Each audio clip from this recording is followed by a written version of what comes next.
don't like the cloud. Oh, yeah. Well, hi, welcome back. This is Older INFP-A Insights, and with Ingrid Radish Raven, and this is part two of our talking about autism and ADHD or INFP professional, and how did we get here? And after the whole thing cut off on us, sorry about that. This is part two. If you have not seen part one, you might want to start from the beginning, and I will have a link to that in the description box and up here somewhere. I'll have that little card. We were only about halfway through and it got cut off, which is we were just talking is typical for neurotypical autism, ADHD together. It's typical that the mechanics of all this is going to happen. I think it's it was irritating, but now it's funny because I fixed it. But this is what happens. This is the real us, the unmasking of, and I'll blame me. I just found out, it said, do you want to extend your time? And I said, yes. I just found out Ingrid said no. So here we are again. So I was talking about, the question was, how did it feel to get the diagnosis? And she's got a very good answer. Mine was, just a brief recap. Psychiatrist decades ago, a lifetime ago, diagnosed with me with a lot of things, including borderline personality disorder. And I didn't like that, and I was depressed about that. And that is very common in women, adult women with ADHD to get, and she mentioned autism also, to get the diagnosis of borderline personality disorder. Okay, so I went to a psychologist a decade ago about something else. And I told her that I was, this is where we got cut off. And I told her that I was upset about the diagnosis, and I didn't even get the whole thing out of borderline, didn't even get it out. And she said, whoa, wait, you're not borderline. I've worked with them a whole lot. You're not. What you are, you have ADHD. And I said, oh, okay, good. Well, at that time, I thought, well, that's okay. And that explains a lot. Like, I have a child with severe ADHD. She is bouncing off the walls. She's not medicated by her choice. So if you don't, that's the whole thing of being diagnosed as a young child, and then you have to be the parent of someone like that. She's lovely. I always have to say that. She's lovely for those who do live that way.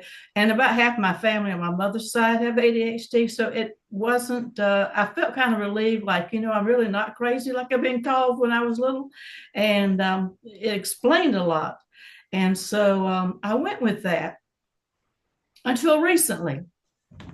And now, I do advise everybody to go into mental health therapy if you don't, at some point in your life. And I'm in and out of my whole life for different issues. And I think it helps to tell a perfect stranger, particularly if you're introverted like me. And Ingrid says she only has like one or two close friends, whatever. I don't have any. There's nobody I would trust telling my inner anythings to. So it's nice to talk to a stranger. And so I'm going now, and it occurred to me the other day, and I've been, I will admit this to you all, nobody else, but I will admit, I've said on my channel forever that I don't cry, and I never cry and wasn't brought up to cry, but I felt like it inside. This summer I have cried, just a little bit, tears here and there when I go to bed, and just things pop up. It's been a real emotional summer. I've been focusing on that. We have not started talking about what I went there for, but I told, which is interesting. I'm like, I've been here like 5 months, and why am I here? So much other stuff has come up. And one of the things I told her a few weeks ago, I said, you know what? I'm getting depressed now. I know I'm laughing, and I said in the part one that I laugh, that's my masking thing. But I'm getting depressed. I'm going through a grieving process. I'm going through depression. Now, some days it's serious, some days it's not. And I'm having a good day today because it's just another thing where I'm a minority in.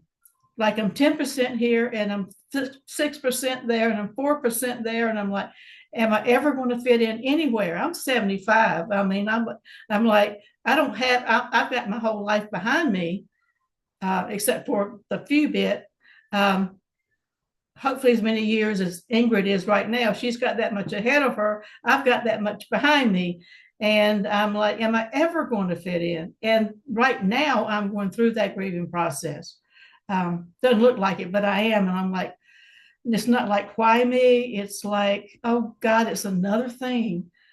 When I'm like, and I did tell my therapist, I said, when I was little, the only thing I had to worry about being different of was being left-handed. And I was teased about being left-handed. And I thought that's the only thing I had to worry about. Now I have like 6 or 7 things. The more I learn about myself, the more depressed I become, because the more rare I find I am. So that's my answer to that. That's your answer to that. And I don't know if I don't know if I'll ever reconcile it to accept it. I will if I have enough time. I'm going through all this. People say I talk about death too much, but at my age, you need to start planning. People tell you to plan. You go on Facebook. You go on Facebook. You don't get the nice trips, and I don't know what the young people get on Facebook for ads. Me, I get like will planning and stuff, and state planning. Yeah, I Facebook thinks I'm a man, so I get like all sorts of cryptocurrency kind of ads and stuff. Oh, no, I haven't gotten into that yet. So that's interesting that I kind of had a feeling that you say that, because I watch your channel and you go through your, I call it, well, our meltdowns. You have meltdowns. Yes, I have meltdowns. I had a real big one last week. I had a meltdown. Had a meltdown so big last week that I had my mental health therapy. I have it online, and we're able to message the therapist. And I started to say I can't people this week. Yeah. But I did send her a warning, like, I'm the maddest I've ever been in like 5 or 6 years. I'm just warning you. And then on into the session later on, she said, I almost emailed you, like, I'm here for you. She said, I think you needed to be alone. And I said, yeah, I don't, when I have my meltdowns, I need to be. And that's the thing about, I just saw that on a Facebook reel before I came here. There's a guy I watch, and he's really accurate that I like. And he's talking about ADHD. And he was saying that, God, I lost my train of thought again. That train just keeps going. Talking about, that a sign of undiagnosed ADHD, you need a lot of alone time. And the alone time comes when you're having a meltdown. You don't want to be around us. And we don't want to be around other people either. So that's why you will only see me on my good days here. I can't. Yeah. I don't people very well, but so anyway, yes, I am glad to know that. I don't know why it bothered me that I thought that BPD, but that just sounds really serious, and that I'm not going to get a job and stuff. And so you say people with autism get that too? Yeah, they get that too, because like basically all the symptoms of BPD can be found in an autistic person. Okay. So like it depends on how you interpret symptoms. Oh, the symptom, yeah. According to the DSM book of how you diagnose. Right. So yeah, like black and white thinking. Oh yeah. Is a autism thing.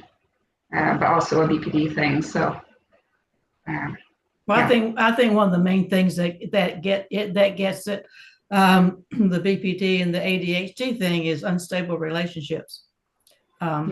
Because we can't sit still. It's like but like autistic people get into misunderstandings, which also leads to unstable relationships. So like, it's in different ways. Yeah, that's an overlap then. That'll be an overlap. I just realized I had to turn this. I'm going to get up once. I had to put my credit card on here, so I had to put my lamp closer. The lighting is not. See, I told you I couldn't sit still. But anyway, here we go. Next question. Got anything more to say about that?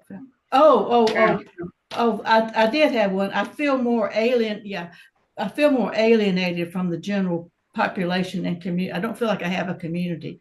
I feel like I'm in the world by myself, like I'm outside the bubble Yeah. looking in. Do you feel more that now that you have the diagnosis or less? More. More. Because Yeah. I think before the diagnosis there was always like hope, and when I would go into therapy, I've had CBD therapy, DBT therapy. I've had all kinds of therapy. Yes. And there was always like, well, you just do this and you just do that, just tone it down a little bit or just tweak it here. It doesn't work. Not for me. I won't have to speak just for me, but none of the therapies work for me having ADHD. It's not as Yeah. simple. It's not as simple as just um, uh, Yeah. self-talk or positive talk, or just change a little way you see things and reframe the way you see things, because the way we see things is not It's different. neurotypical. No, it's different. It's not going Yeah. to work. Yeah. No. So, It so doesn't work well. yeah. So I do feel alienated. I think because I'm more aware of it. And then, like right now, people that I know, the reason I don't have friends is because I know they don't get it and they're not going to get whatever I say. So at this point in time, why am I going to waste my time with them? Mm. And then they just, when their eyes glaze over, it's like, okay, I've lost you. And there's a thing when you don't get diagnosed, for me, that around other people, like, well, just give it time and they'll get to know me. Once they get to know me, then they'll understand. And, Mm. it's not, now that I know that they're not, know what's going on in my brain, that my brain is wired differently, that I thought, well, this, or that. Yeah, I have to find other Well. people who are that way. So anyway, Mm. that's another thing about that. The next question is, what challenges, specific challenges of did you find at any point in time of getting where you are and having autism, or living in the I call it this is MBTI kind of channel. I see the sensory. The ESTJ. I live in Yeah. a very ESTJ world. There's no hope for Yes. me here. Yeah. Like, yeah, basically you're like have all of the worst things for the ESTJ world. Right. I don't know, like I'm sensitive Uh-huh.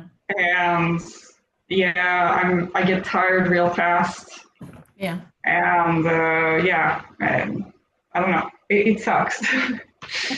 I realize that like I have a hard time with getting into misunderstandings with people for like no reason, Right. or like it feels like no reason. Mm-hmm. When it's like we think that we understand each other, but like we don't, Right. with like bosses and colleagues or whatever. Right. And yeah, fitting in groups and stuff like that, because it's like it feels like you're just like unlikable whatever you do. Mm-hmm. So it's like I can mask as much as I can, like as well as I can. It's not going to help. And yeah, I've gone into burnout, which has been a huge hindrance to my life. You know? Right. Yeah, and like I get bothered by things that like most people just don't get bothered by, and that like hinders me. Is a challenge all the time. Mm-hmm. So yeah, that's the stuff. And then Yeah. just like being confused about like what people are doing all the time. I'm Oh. just like walking around and like everybody else knows what they're doing, but like I don't. So I'm like, what's happening? And I thought that everybody else was as confused as me, you know, before I right. You knew fit about in. this. Yeah. Yeah.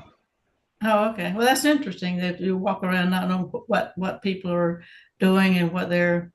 Um, I know what Or like people. it worked with time, but like Yeah, still, it just doesn't make sense really to me. yeah. Like, I know what I'm doing. I know what other people are doing. I just because we do see pattern recognition yeah, on a different level than the rest of the world. I'm just thinking that why would they do that? But it's just like I'm on a different plane than other yeah, people. Like you're just not getting it.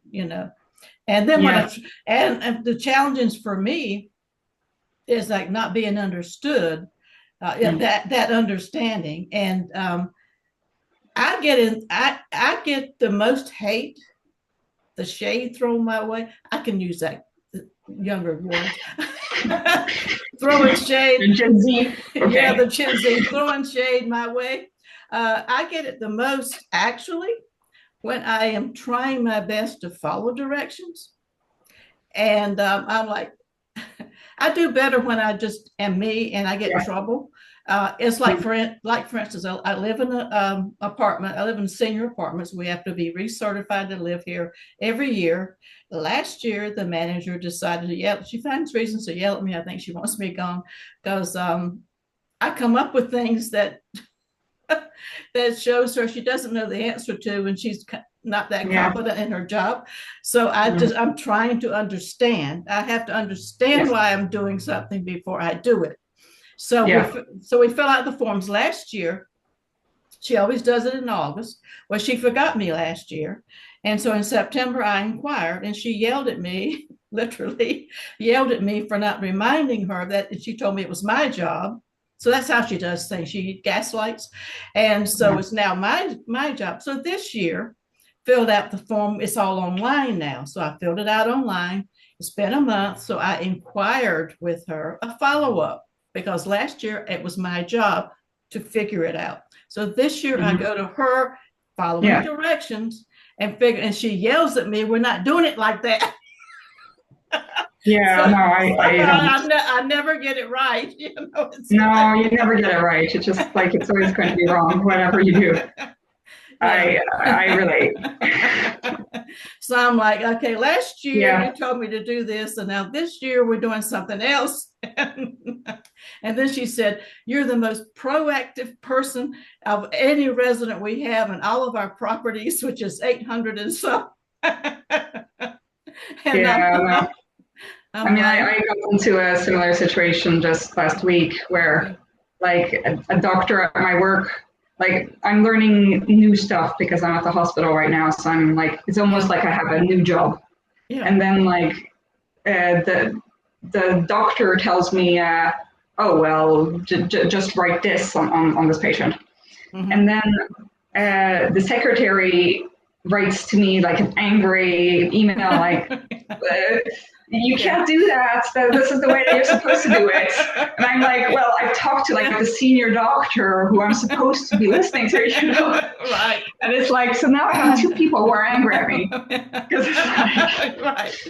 there's Yeah. there's no way for me to win, either way I'm going to like piss somebody off.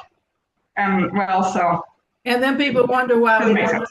we're comfortable being alone in our room. I've started living Yeah. that. I'm just like, Yeah, I mean, I don't get mad at myself for, yeah, yeah, yeah, I can live. yeah, But yeah, it yeah. sucks because it does It because does. It's it does make life shitty. well, I guess that's some comfort for me to know that other people go through this too. That Yeah, when I try to follow directions is when I get into the most trouble. So that's the biggest challenge in being totally misunderstood. And like, it's yeah, like, well, I didn't mean it that way. I didn't mean it like, what are you talking about? you know, or it was like, mm, I didn't say that. And they said, well, you said so. I said, well, not like that. But yeah, what's in my brain and what comes out. And yeah, so that's the way we are. So we have just a few more minutes. We talked about all the challenges and things, but talk about the strengths. What is great that's about great. about having autism and ADHD? Yeah, so I've written down things because this Uh-huh. was difficult for me. I was like, oh God, I don't know really what's good. But I would say that it kind of goes into the INFP stuff for me, the stuff that is strengths. Because like MBTI is so positive about strengths, you know? Right. Well, like diagnosis is like more about the challenges, Right. you know? And so for me, it's that you see what others don't see. Mm-hmm. And it gives like a unique perspective that other Right. people, well, don't get, but it's also, I wouldn't want to see the way that they see. Uh-huh. It just sounds boring, you know? Yeah. Like, Right. and so I like that I can find joy in like small joys that, Mm-hmm. like, you know, a texture that I really like or a sound that I really like. Mm-hmm. That I can, you know, find happiness in things that are predictable, Right. you know. Yeah. In a way, it is boring, but it's, yeah, like I need that balance there. But like the things that I want to have predictable and boring, and a typical person doesn't want predictable and boring, and Mm-hmm. that vice versa. So it's like Right. frustrating, but I I like that I can create my little world for myself, you know. Mm-hmm. It's not going to look like somebody else's perfect life, Right. but I'm happy with like, you know, my weighted blankets and sitting at home and drinking my Right. tea, and it's like I can live that world and be happy, you know. Um, but I know that to somebody else that doesn't look like such a fun life. But like for me, it is a fun life. Right. Mm. I'm smiling because everything you said was I had in my mind. I didn't have anything written down, but I had in my mind what I would say after you finished, and then you started off saying exactly what I had thought, and I thought, woo. But yeah, Yeah. I enjoy being creative. I enjoy thinking differently from other people. I enjoy experiencing the world on different frequencies. I'm going to say Mm. frequencies and energy because I think it is. That's a whole nother topic, but yeah, connecting Mm. dots. I enjoy being a detective, and it's not something we have to detect. It's Mm. people. That's But another reason I probably don't have any friends, because if I tell them, they're like, "What?" It's like I can connect dots, and I don't have to Google everything. I Google it to see if yeah, I'm right sometimes about people, but just things come up, and I just yeah, uh, no, it's intuition, you know. yeah, the Yeah, intuition. Um, but yeah, I mean that's useful for my job too, yeah, and doing detective work. yeah, That's what I do. and that's my favorite function of the MBTI, was extroverted intuition. I do love that a whole lot. Oh yeah. It does get, oh, that's why I went into therapy, because it was all mixed up together, and I wanted her to Yep. separate, because she has NI. She's a E Uh, ENFJ, so she uses okay. NI. So Oh yeah. she's yeah. So I picked apart what was in my brain. Yeah. That can be a kind of a thing, but that's my favorite function. But I like the simple life too. It's like Saturday, I sat outside, and outside was really nice. And Mm. I sat in a rocking chair and rocked, except for lunch, for 8 hours. And people were coming out from the park and say, "Are you still sitting here?" And I'm like, Yeah. this is wonderful. It was like a cool breeze, the tree and the birds, and I sat there 8 hours. Yeah. Exactly. And like, this is wonderful right here. And like, people were like, the neurotypical, the regular world coming out, "Are you Yeah. still here?" Yeah. So Yeah. so we've Mm. gotten to the end of all this, and I'm glad that you came. Did you have one final statement to everybody about hope? There's hope out there. Look out there. Yeah. What did I write here? I don't know. Basically, like you can have a good life even if it's not the neurotypical life. Yeah. Like you can live a full life, or what you consider full. You know, it doesn't need to be like how other people see it. Right. And yeah, I also wrote it's their loss if they don't want to understand you. Well, see, I think about that too. It's like it's on them. I mean, Yeah, I asked you to come with me in life on the journey, and you did not want to, and that's your mistake. exactly. So that's your problem, not Yeah. mine. I actually thought about that about a person that was close to me a few years ago, and I thought I thought at the time when we didn't see each other again, and I thought to myself, well, I could have taken you places you've never been before, and then in life, and then I thought the other day, it came back to my mind. I thought the little bit I did probably was more than that person had ever been before, because the rest of the world doesn't go where we go, Exactly.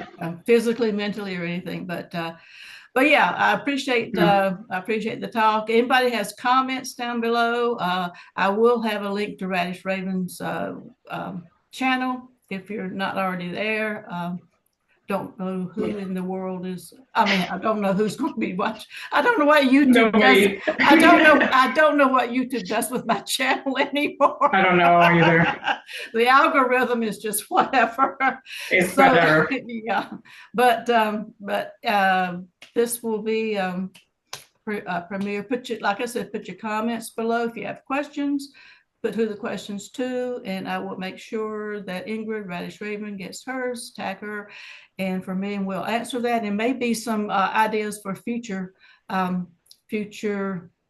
My brain just died. I can't talk too long. Collaborations.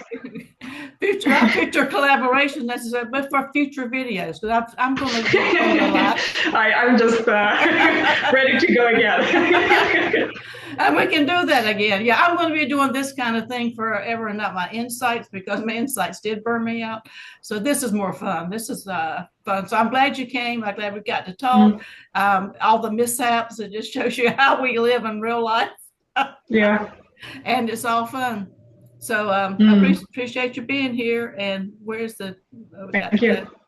Okay. And everybody, until next time, we're going to stay safe.